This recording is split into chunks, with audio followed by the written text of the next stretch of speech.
Welcome back to the rousing starting lineup along with Kip Keefer, the legend. I'm Tony Curry. It is March Madness time, Final Four time, and I would say so far, not a ton of surprises. Only one double-digit seed. That'd be an 11 Texas that made it that far into the Sweet 16. But of course, Texas is not really a Sweet 16 team. No. If Texas is Cinderella, that's a lousy fairy tale. We had 3 1s. We had 4 2s going into the weekend. So pretty much chalk, Kip. Pretty much chalk going in.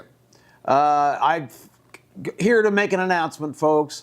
March Madness now is absent of madness. I think maybe we've seen madness for the last time. I don't know what you guys think. What's your madness like, legend? Man, I'm always mad when it comes to Alabama. So my madness is always sky high, Tony.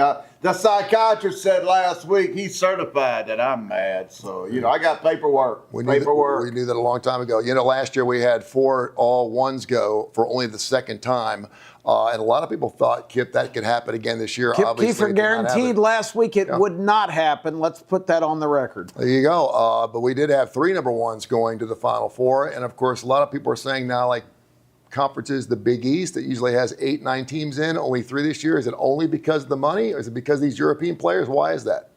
The whole landscape is changing. We've just got to get used to it in college athletics. All of the things we've always kind of held dear or counted on are not reliable anymore. It's the wild, wild west, legend. Yeah, it's crazy out there, Tony. Now it's all about the money. If you can recruit a billionaire, hell, Indiana could win a championship in football.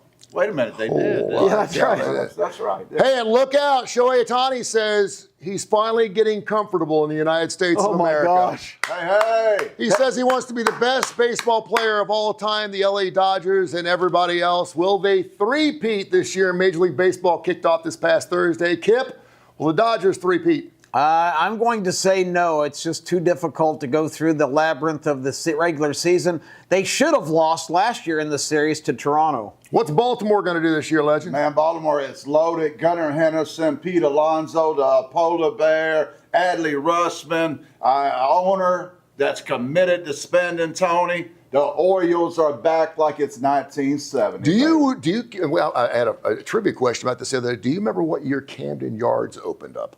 It was in the 89, 90? 1992. 92, okay. Camden Yards is 30. God, years. that's Isn't hard that to believe. crazy? That's crazy. We were talking about the cookie cutter yards. We were talking about Crosley Field, Riverfront Coliseum, just how cookie cutter those stadiums were, and Three River Stadium, obviously. Pittsburgh Pirates may be pretty good this year, and of course it all starts with pitching. Lodolo, Green, maybe Abbott, first going for the Cincinnati Reds. I'm hoping Terry Francona, of course, who was here with those Birmingham Barons, took them to a Southern championship and has won a World Series at every team he's been with, including those Bo Sox. Hopefully he can do that with the Cincinnati Reds. We got an entire show today. It's going to be fantastic. We're going to do some Kip perspective. We got the Legend Cave. We're going to do some bone fragments. It's all on the way right here on the starting lineup. From the visual and sound wonderland that is the gaming floor at the Birmingham Racecourse Casino, Kip Keefer here on the starting lineup. Special guest, the man running the show here, General Manager Chad Cochran.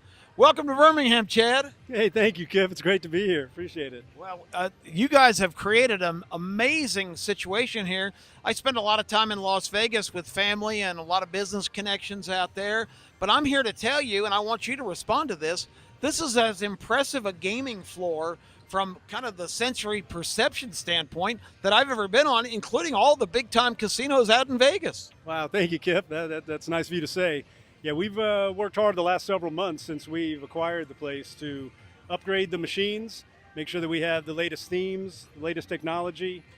We've also introduced new technology on the floor where guests can now play with a player's card, which allows us to reward them and establish what we like to refer to as a one-to-one relationship with our guests. Outstanding. I was surprised to learn. I want you to inform people, our viewers here, this is not a one-trick operation. You guys, your company, PCI Gaming, is rapidly expanding and is all over the place. Yes, yeah, we've seen incredible growth over the last decade. We started in Atmore, Alabama, and where we had the 3 properties in Montgomery and Wetumpka. And then we expanded to the Caribbean, where we have properties in Aruba and Curacao. We then went on to Bethlehem, Pennsylvania, which is about an hour outside of New York City. Wow. We're in Chicago, the south suburbs of Chicago. We have smaller properties in Tallahassee and in Pensacola and in Mobile. And now we're here in Birmingham, hoping to do some pretty great things up here. Well, I think you've already are accomplishing that. It's a great environment. If folks haven't been out yet, get on out here to the Birmingham Racecourse Casino. See Chad, because I know, Chad, for a final thought, customer service is really top of the mind for you.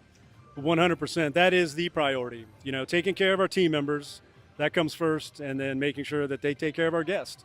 You know, we have a purpose at Wind Creek Hospitality, and part of that purpose is to create an experience for our guests, an escape for them, if you will. So when they visit us, we want to make sure it's memorable. We got a lot wrong with college sports right now, and now we have another big problem with all the money, and we'll get into that in just a second. I want to make a little analogy about guys. Guys are dumb sometimes. We're creeps. We're stupid when we're young. We don't know what we're doing. And occasionally a guy will meet just a beautiful woman. She's wonderful. She's super nice, probably too nice to him. And you know what he does? He breaks up with her. And you're like, dude, what are you doing? I don't know. She just wasn't spicy enough. The chase was over. She was too nice to me. And their friends are going, well, what are you doing? That's what just happened with North Carolina and Hubert Davis. Shame on you, North Carolina, for what you did to Hubert Davis, one of the greatest basketball players in North Carolina history. And I would venture to say could have been one of the greatest coaches you ever had. High character, deep faith, strong community focus. He was 24-9 this season after being an assistant, of course, under Roy Williams for 9 years. 9 years. He also played 4 years, of course, as a player. 1 year he had 21 points. In his senior year, he was all ACC that year. He averaged a 25-10 record as a coach at North Carolina. Shame on you, North Carolina, for getting rid of him. We know what it's all about. People say it's not about one game. We were thinking about it. Damn right. Come on. It was about the VCU game, and you know it was. You're up by 19. You should have gotten it done. And listen, things happen. I know there was another game a couple of years ago. People were talking about the Kansas game where they got up by 16, lost that game. It happens. Does Hubert Davis lose the big ones? No, it just happens. I'm just telling you. But it's a 25-10 record over 5 years. He has played just his bones off for this organization. He was 102-37 as a player. He still holds the record for the best three-point percentage at 43.5% in North Carolina history. 1988 and 1998, he was ACC All-Tournament. He was unbelievable. He was 6-5 as a player against Duke. As a coach, he was 4-4, including the game this year where they hit the buzzer beater in the last thing. He was the one that knocked off Coach K in his last college game. Do you remember the Final Four back in 2022? That was Coach K's last game. Guess what? You don't like Duke? He knocked Coach K out in his last game. How about that? He knocked him out in the Final Four. He took your team to a national championship game in 2022. On top of that, he's a great man. He was a great man. He worked feverishly on Coaches versus Cancer. He was one of those guys that got that thing started. He worked on a local initiative called the Community House Trust, which was fantastic. Puts kids in homes for the first time in their life, foster kids in the North Carolina area. He was married for over 25 years, still married over 25 years, has 3 beautiful children. So I will tell you, why are you being that dumb guy and getting rid of a guy just because of one loss? Yeah, I know, Duke is a 1 seed. You beat them this year. And I know Duke, it's always Duke and North Carolina, you're 12 miles apart, but why get rid of a guy who spent his entire life dedicated to a wonderful organization and the baby blue of North Carolina? 9 years as an assistant coach, 5 years as a coach. Oh, by the way, you got him for a steal. He was $3.85 million. That ranks 37th at all coaches. Hubert Davis, 25-9, 25-10 every single year, and it had an even record against Duke at 4-4 and 6-5 a player, and you're going to fire him? Good luck, North Carolina, what you're doing. Shame on you. Shame on you for taking it this. We know it came down to that one game, the VCU game. Everyone's like, oh, what deeper than that, blah, blah, blah, blah. They win that game. He's still coaching because you ain't going to fire him. You mean to tell me that Hubert Davis, he have gone like 2 more rounds, you're going to still fire him this year? No, you fired him because the VCU game was one game. You knee-jerked, you lost it, you broke up with the most beautiful woman in the room, and all of a sudden you're going to wish you had her back. Bad analogies, proving right this time for Hubert Davis, North Carolina. Shame on you, baby blue. Get it together, and good luck on that next hiring coach. A few years ago, my boy was kind of a shy one, and he needed to come out of his shell, and we signed him up for Alabama TKD. That is Alabama Taekwondo. He met Master Scarcella, and he's never been the same, thank goodness. He's an amazing young man. I'm so proud of him, and got his black belt in 3.5 years. How about that? Would you like to have a black belt in your family? Pretty cool endeavor right there. Do it with Master Scarcella, who will be here on April 9th to break this table. He's going to be breaking some boards for us. Go to Alabama TKD, Alabama TKD. That's Taekwondo, and get in their classes now. Plenty of classes that I promise you, your kids and adults, small ones too, they can do the Tigers, they do it all. Check it out, Alabama TKD. Also, we got K4Wins.com. They've been on fire, 70% so far in March Madness. National Championship games coming up. K4Wins.com, K4Wins.com. Check out Kai Gregory, Case Keefer, Tony Curry, Kip Keefer. We also pick games as well. K4Wins.com, K4Wins.com. And the Woodhouse Day Spa. Stuart Rome will join us here in a few weeks. It is Woodhouse Day Spas, Birmingham.woodhousespas.com, Birmingham.woodhousespas.com. And thanks again to all of our great sponsors here in the starting lineup. Oh, welcome to the Legend Cave, sponsored by the Alabama Horse Racing Breeding and Development.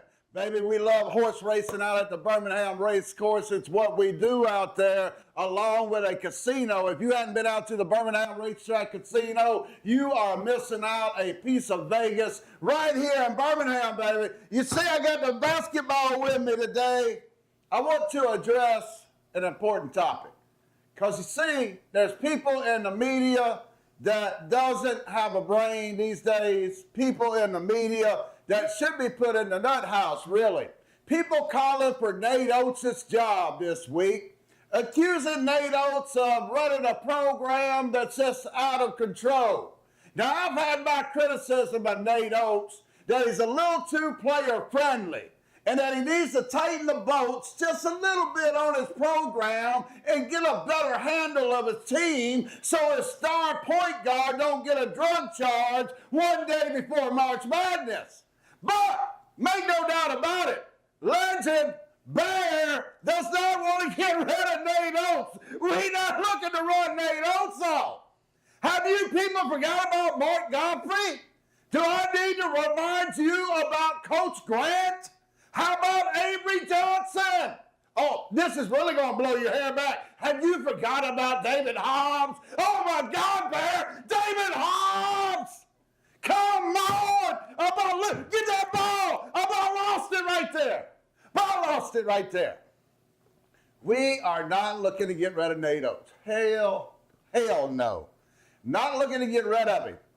Nate Oates has brought a style to Alabama, made us relevant. Do y'all remember all those years at NCAA tournament time when they were picking all them teams? 68 of them. And we were nowhere to be found. Nowhere to be found, baby. Nowhere to be found until Nate Oates came along.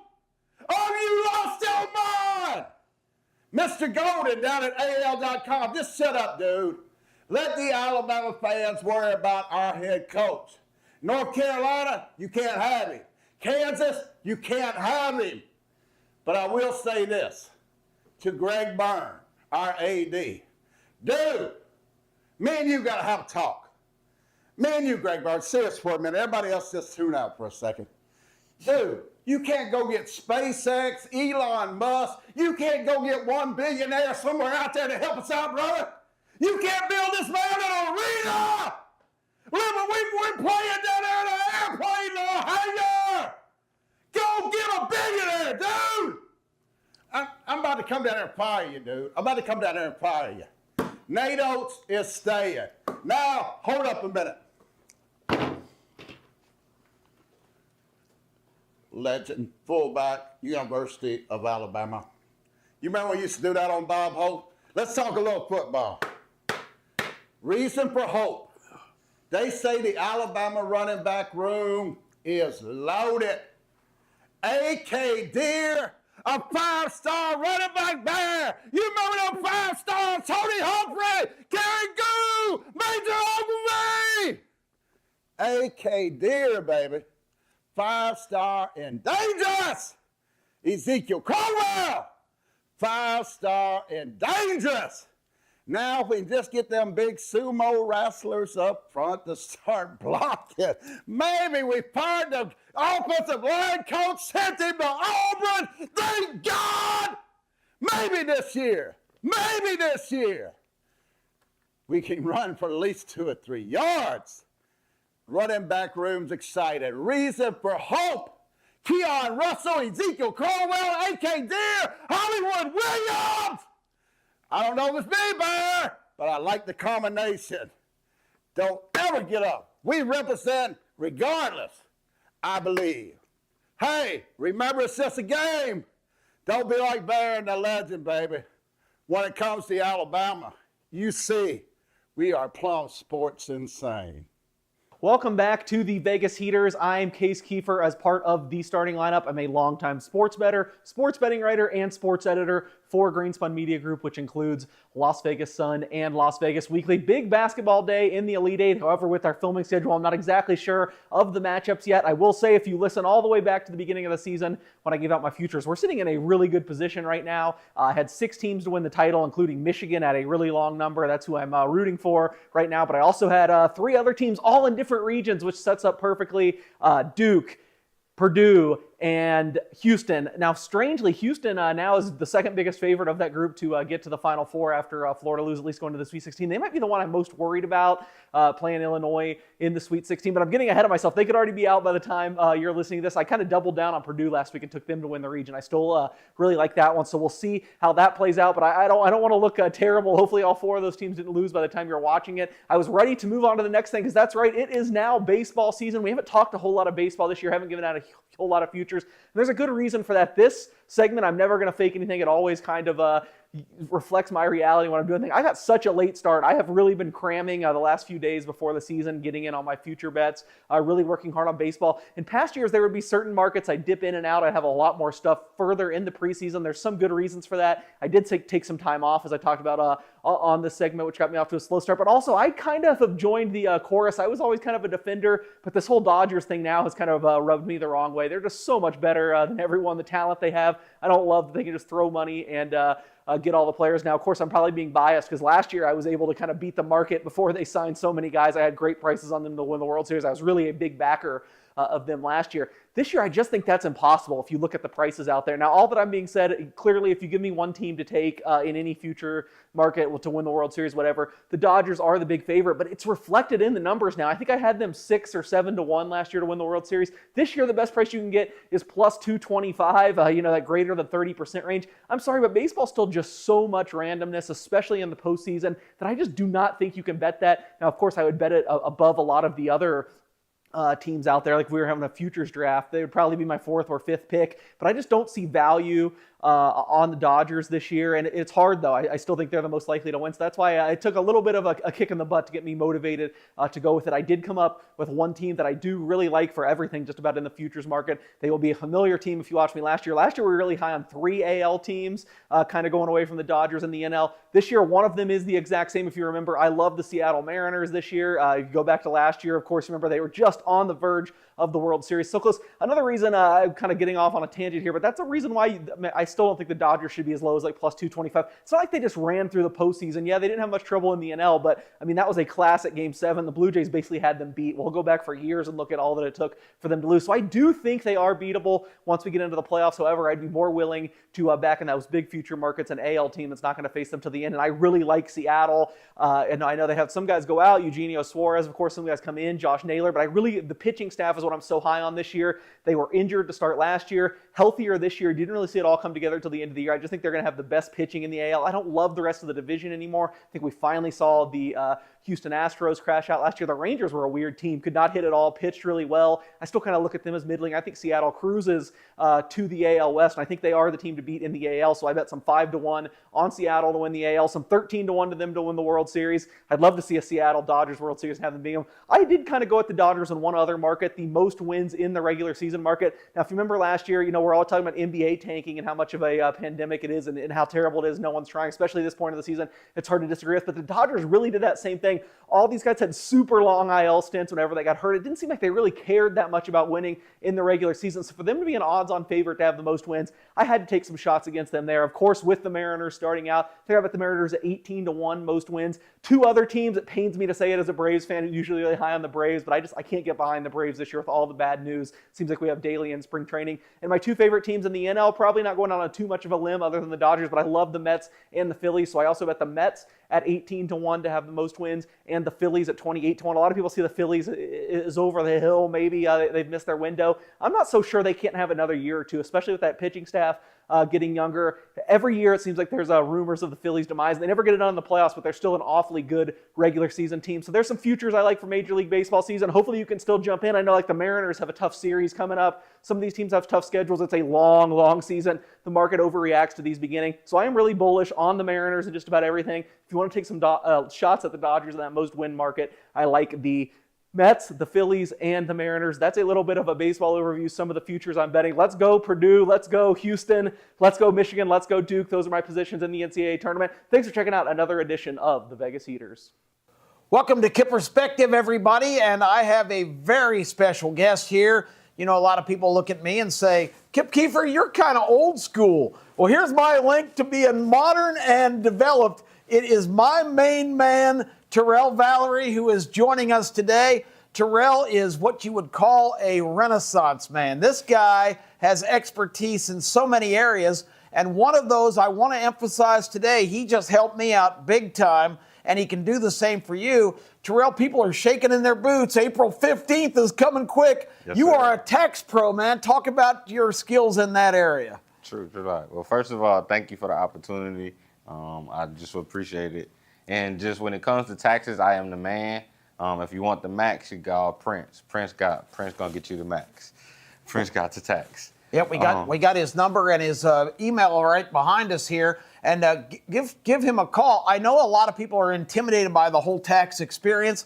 I've been around forever, and it still is something that I dread every year. You made it so easy for me, and he can do the same for you. Don't put it off, folks. You got 3 weeks to go, but you got a real nice office downtown. You can fix these folks up. Yes, sir. And with that being stated, I have 11 years of experience in the tax industry. I also help with tax planning. I also help with tax and credit restoration.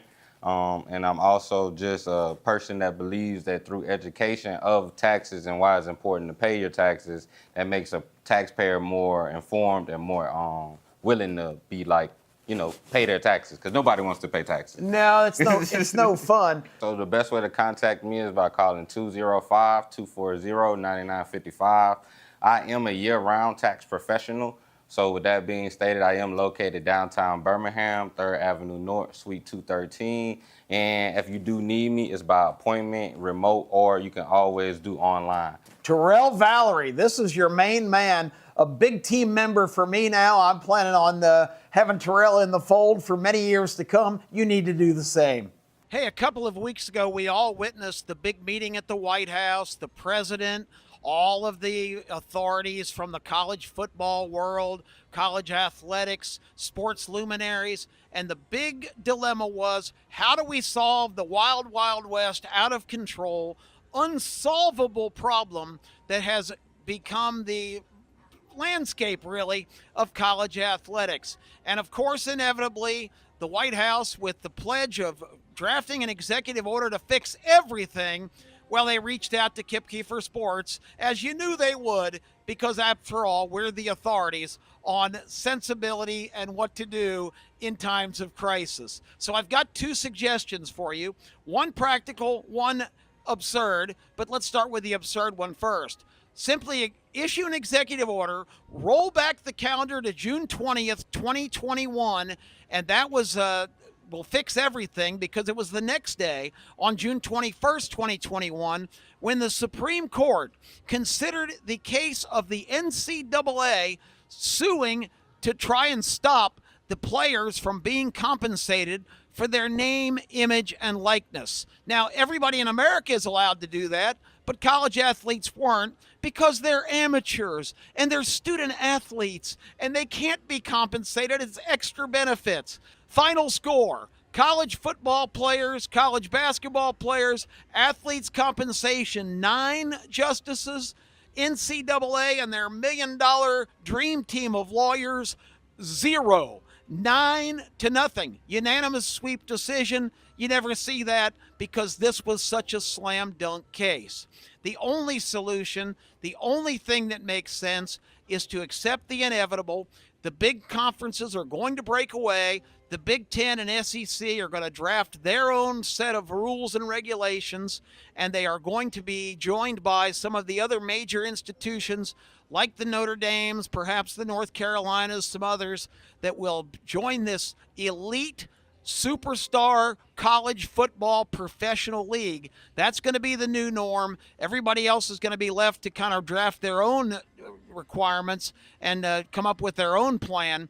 But these guys are going to break away. It's going to happen. It's inevitable.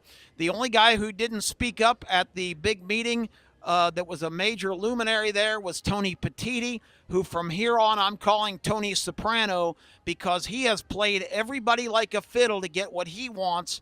As a former television executive, NFL number 2, another model after the NFL, the most successful sports franchises in history, and now you're going to have college football at its elite level. And this isn't some Bush League startup league. This has brands like the Texas Longhorns, Notre Dame Fighting Irish, Alabama Crimson Tide, Ohio State Buckeyes. This is a slam dunk, runaway success. This is where it's going, whether you like it or not. You might as well get on board because this is the only solution to the mess we're in right now. As we get ready to wrap up the starting lineup, it is nice to know that finally we can use the name of our show in a sport that's actually being played right now, because we actually have a starting lineup in Major League Baseball. That's pretty nice. People are like, what's that starting lineup? I said, baseball. And they're like, really? I mean, we're kind of a football team. I'm like, yeah, we need to come up with a good name, and it's stuck. And we always love to have people in our starting lineup, and we will during the baseball season, the college football season, the basketball season. Special guest on the way. Tim Brando wants to come on the show next week. He keeps getting caught up on the golf course, but he says he's going to try something. He's got his priorities a little. Well, those guys, when they're not working, man, they got to get it out. I'm telling you. I mean, like guys like Paul Feinbaum and stuff, they got to get their game in order because college football season is right around the corner, Ledge. Yeah, right around the corner, Tony, and I'm excited about it. The summer is long, and thank God for baseball. Thank God for baseball. We wouldn't make it through the summer without baseball. Thank God for baseball. And thank goodness. I'm chopping already, boys. It's Atlanta Braves. The Braves are loaded this year. I've seen MLB rank the best lineups in baseball. The Orioles, the Yankees, and the Braves were 1, 2, and 3. What is the Baltimore? What's their over/under on games this year to win? Do you know? 89.5. 89.5. I would go over. I will tell you what right now. I will take my Cincinnati Reds straight up against your Baltimore squad. The Reds are 82, so you'd have to give me 7 games if we're going to make it even. Give me the Reds in 7 games for a hundo spot. Whoever wins the most baseball games this year. How about That's it. that? I would bet the farm on that one. All right, well, And in 162 games, we'll know who won. yeah. Well, the Reds came close last year. I mean, they had to go like 2-16 their last 18 games, and almost made me sweat it out. Yep. But I think the Reds. I think Baltimore. My big question right now: the Atlanta Braves. What are we going to see? Are they going to be banged up? Are they going to be an anomaly like they were last year? Are we going to see the Braves that set got to records in have baseball? guys come back with big repeat years. But the Braves are loaded. Yeah, and again, it always comes down to pitching, so we'll see what happens. Everybody, enjoy your Final Four. Have yourself a wonderful week. We got a big old Holy Week coming up. Easter's coming right around the corner. Of course, we will be on that Saturday as well right here on the starting lineup. God bless and have yourself a wonderful weekend.